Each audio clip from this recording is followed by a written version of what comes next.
ಈ ದಿನ ನಮ್ಮ ಟಿಪ್ಟೂರಿನ ಮಾಜಿ ಶಾಸಕರು, ಮಾಜಿ ಸಚಿವರು, ಹಿರಿಯರು ಆದಂತಹ ನಾಗೇಶ್ ಅಣ್ಣ ಅವರು ದಿವಂಗತರಾಗಿರ್ತಕ್ಕಂಥದ್ದು ಅತ್ಯಂತ ಶೋಕಕರವಾದಂಥ ವಿಚಾರ. ಬಹಳ ಸರಳ ಜೀವಿ, ಸಜ್ಜನಿಕೆಯ ರಾಜಕಾರಣಿ. ಈ ಒಂದು ಕಾಲಘಟ್ಟದಲ್ಲಿ ಅಂಥ ಒಂದು ವ್ಯಕ್ತಿತ್ವ ನೋಡಲು ಬಹಳ ವಿರಳ ಅಂತ ಹೇಳ್ಬಿಟ್ಟು ನಾನು ಹೇಳಲು ಬಯಸ್ತೇನೆ. ನಾನು ನಾಗೇಶ್ ಅಣ್ಣ ಅವ್ರ ಬಗ್ಗೆ ಯಾಕೆ ಹೇಳ್ತೀನಿ, ನಾನು ಪ್ರಪ್ರಥಮವಾಗಿ ಶಾಸಕನಾಗಿ ಆಯ್ಕೆಯಾಗಿ ಹೋದಂಥ ಸಂದರ್ಭದಲ್ಲಿ ವಿಧಾನಸಭೆಯಲ್ಲಿ ಕೆಲವಾರು ವಿಚಾರಗಳಲ್ಲಿ ಅವರು ಮಾರ್ಗದರ್ಶನ ನನಗೆ ನೀಡಿ ಹೇಗೆ ಕಾರ್ಯವೈಖರಿ ನಾವು ನಿರ್ವಹಿಸಬೇಕು, ಶಾಸಕರ ಜವಾಬ್ದಾರಿ ಏನು, ನಾವು ಹೇಗೆ ಒಡನಾಟ ಸಾರ್ವಜನಿಕರ ನಡುವೆ ನಾವು ಇಟ್ಕೋಬೇಕು ಅಂತಕ್ಕಂಥದ್ದು ಕೆಲವಾರು ಸೂಚನೆಗಳನ್ನು, ಮಾರ್ಗದರ್ಶನಗಳನ್ನು ಅವರು ನೀಡಿಸ್ತಕ್ಕಂಥದ್ದು ಸಂದರ್ಭದಲ್ಲಿ ಪ್ರಗತಿ ಪರಿಶೀಲನಾ ಸಭೆಯಲ್ಲೂ ಕೂಡ ಏನು KDP ಮೀಟಿಂಗ್ ಜಿಲ್ಲಾ ಮಟ್ಟದಲ್ಲಿ ನಡೀತಿತ್ತು, ಆ ಸಂದರ್ಭದಲ್ಲೂ ಕೂಡ ಹೇಗೆ ನಾವು ತಯಾರಾಗಿ ಒಂದು ಸಭೆಗಳಿಗೆ ಹೋಗಬೇಕು, ಯಾವ್ಯಾವ ಮಾಹಿತಿಗಳನ್ನು ಅಧಿಕಾರಿಯಿಂದ ತಿಳ್ಕೋಬೇಕು, ಹೇಗೆ ನಾವು ಭಾಗವಹಿಸ್ತಕ್ಕಂಥದ್ದು, ನಮ್ಮ ಸಮಸ್ಯೆಗಳ ತಾಲೂಕಿನ ಸಮಸ್ಯೆಗಳನ್ನು ನಾವು ಹೇಗೆ ಬಗೆಹರಿಸ್ಕೋಬೇಕು ಅವರ ಜಿಲ್ಲಾ ಮಟ್ಟದಲ್ಲಿ ಅಂತಕ್ಕಂಥದ್ದು ಕೂಡ ಅವರು ನನಗೆ ಸೂಚನೆಗಳು, ಸಹಾಯವಾಗಿ ಮಾರ್ಗದರ್ಶನ ನೀಡಿರ್ತಕ್ಕಂಥದ್ದು. ಅವರ ಅಗಲಿಕೆ ಹೆಚ್ಚಿನದಾಗಿ ನಮ್ಮ ಸಿರಾ ಕ್ಷೇತ್ರಕ್ಕೆ, ಯಾಕೆಂದ್ರೆ ಅವರು ಮುಂದುವರಿದು ಶಾಸಕರಾಗಿ ತದನಂತರ ಸಚಿವರಾದಂಥ ಸಂದರ್ಭದಲ್ಲಿ, ಶಿಕ್ಷಣ ಸಚಿವರಾದಂಥ ಸಂದರ್ಭದಲ್ಲಿ ವಿವೇಕ ಯೋಜನೆ ಅಡಿಯಲ್ಲಿ ನಾನು ಒಂದು ಅರ್ಜಿ ಸಲ್ಲಿಸಿದ್ದೆ ನಾಗೇಶ್ ಅಣ್ಣ ಅವ್ರ ಹತ್ರ. ಸರ್, ನಮ್ಮ ಶಿರಾ ತಾಲೂಕಿನಲ್ಲಿ ಈ ಶಾಲೆಗಳ ಕೊಠಡಿಗಳ ಕೊರತೆ ಬಹಳ ಇದೆ.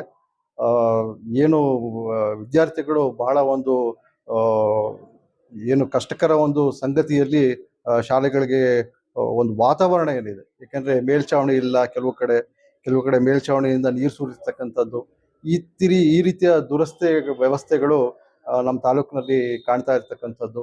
ನನಗೆ ಶಾಲಾ ಕೊಠಡಿಗಳ ಮಂಜೂರು ಮಾಡಿ ಅಂತ ಹೇಳ್ಬಿಟ್ಟು ನಾನು ಒಂದು ಮನವಿಯನ್ನು ಸಲ್ಲಿಸಿದ್ದೆ. ಜೊತೆಯಲ್ಲಿ ಏನು ಶಾಲಾ ಕೊಠಡಿಗಳ ಒಂದು ದುರಸ್ತಿ ಕಾರ್ಯಗಳು ಕೂಡ ನೆರವೇರಬೇಕು ಅಂತಕ್ಕಂಥದ್ದು ಮನವಿಯನ್ನು ಸಲ್ಲಿಸಿದ್ದೆ.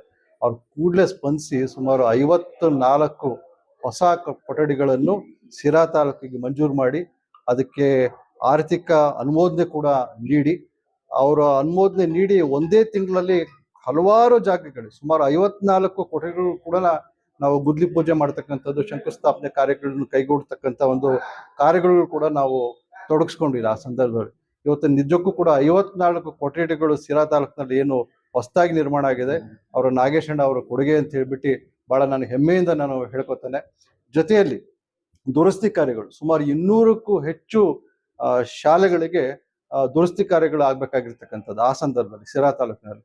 ಅದಕ್ಕೂ ಕೂಡ ನಾಗೇಶ್ ಅಣ್ಣ ಅವರು ಸ್ಪಂದಿಸಿ ಸಿರಾ ತಾಲೂಕಿನಲ್ಲಿ ಇವತ್ತೇನು ದುರಸ್ತಿ ಕಾರ್ಯಗಳು, ಸುಣ್ಣ ಬಣ್ಣ ಇರ್ಬೋದು, ಅಥವಾ ಮೇಲ್ಛಾವಣಿ ರಿಪೇರಿ ಇರ್ಬೋದು, ಅಥವಾ ಬೆಂಚು ಮೇಜುಗಳ ಒಂದು ವ್ಯವಸ್ಥೆ ಮಾಡ್ತಕ್ಕಂಥದ್ದು ಇರ್ಬೋದು, ಇವೆಲ್ಲ ಕಾರ್ಯಗಳು ಕೂಡ ನಾಗೇಶ್ ಅಣ್ಣ ಅವರ ಸಂದರ್ಭದಲ್ಲಿ ಸ್ಪಂದಿಸ್ತಕ್ಕಂಥದ್ದು. ಪ್ರಮುಖವಾಗಿ ಇವತ್ತು ಚಿಕ್ಕನಹಳ್ಳಿಯಲ್ಲಿ KPS ಕರ್ನಾಟಕ ಪಬ್ಲಿಕ್ ಸ್ಕೂಲ್ ಏನು ಸ್ಥಾಪನೆ ಆಗಿದೆ, ಇದು ನಾಗೇಶ್ ಅಣ್ಣ ಅವರ ಕೊಡುಗೆ. ಇವತ್ತು ಸುಮಾರು 2.5 ಕೋಟಿ ವೆಚ್ಚದಲ್ಲಿ ಅವರು ಆ ಸಂದರ್ಭದಲ್ಲಿ ಮಂಜೂರು ಮಾಡ್ತಿರ್ತಕ್ಕಂಥ ಒಂದು ಸರ್ಕಾರದಿಂದ ಅನುಮೋದನೆ ಪಡೆದು ಮಂಜೂರು ಮಾಡ್ತಿರ್ತಕ್ಕಂಥ, ಯಾಕಂದ್ರೆ ಆ ಸಂದರ್ಭದಲ್ಲಿ ನಮ್ಮ ಜಿಲ್ಲೆಯಲ್ಲಿ ಸಿರಾ ತಾಲೂಕಿಗೆ ಮಾತ್ರ KPS ಶಾಲೆ ಸಿಕ್ಕಿರ್ತಕ್ಕಂಥದ್ದು. ಇವು ಚಿಕ್ಕನಹಳ್ಳಿ ಅತ್ಯುತ್ತಮವಾದಂತಹ ಒಂದು ಕಟ್ಟಡ ನಿರ್ಮಾಣ ಆಗಿದೆ.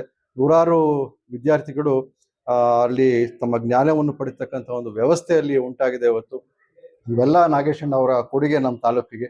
ಈ ಸಂದರ್ಭದಲ್ಲಿ ನಾನು ಬಹಳ ವಿನಮ್ರತೆಯಿಂದ ಅವರನ್ನ ಸ್ಮರಿಸುತ್ತಾ, ಅವರ ಅಗಲಿಕೆ ನಿಜಕ್ಕೂ ಕೂಡ ಒಂದು ತುಂಬಲಾರದ ನಷ್ಟ. ಯಾಕಂದ್ರೆ ನಮ್ಮ ದೊಡ್ಡಣ್ಣ ಇದ್ದಂಗೆ ನಾಗೇಶ್ ಅಣ್ಣ ಅವರು ಮಾಡಿರ್ತಕ್ಕಂಥ ನಿಜಕ್ಕೂ ಕೂಡ ಈ ತಾಲೂಕಿಗೆ ಕೊಟ್ಟಿರ್ತಕ್ಕಂಥ ಕೊಡುಗೆ, ನಮ್ಮ ಜಿಲ್ಲೆಗೆ ಕೊಟ್ಟಿರ್ತಕ್ಕಂಥ ಕೊಡುಗೆ, ಮೇಲಾಗಿ ನಮ್ಮ ರಾಜ್ಯಕ್ಕೆ ಅವರು ಶಿಕ್ಷಣ ಸಚಿವರಾಗಿ ವಿವೇಕ ಯೋಜನೆ ಅಡಿಯಲ್ಲಿ ಕೊಟ್ಟಿರ್ತಕ್ಕಂಥ ಕೊಡುಗೆ ನಿಜಕ್ಕೂ ಕೂಡ ಸ್ಮರಣೀಯ, ಒಂದು ಅವಿಸ್ಮರಣೀಯ ಒಂದು ಕಾಂಟ್ರಿಬ್ಯೂಷನ್ ಅಂತ ಏನ್ ಹೇಳ್ತೀವಿ, ಕೊಡುಗೆ ಅಂತ ಏನ್ ಹೇಳ್ತೀವಿ, ರಾಜ್ಯಕ್ಕೆ, ಕರ್ನಾಟಕ ರಾಜ್ಯಕ್ಕೆ ಕೊಟ್ಟಿದ್ದಾರೆ.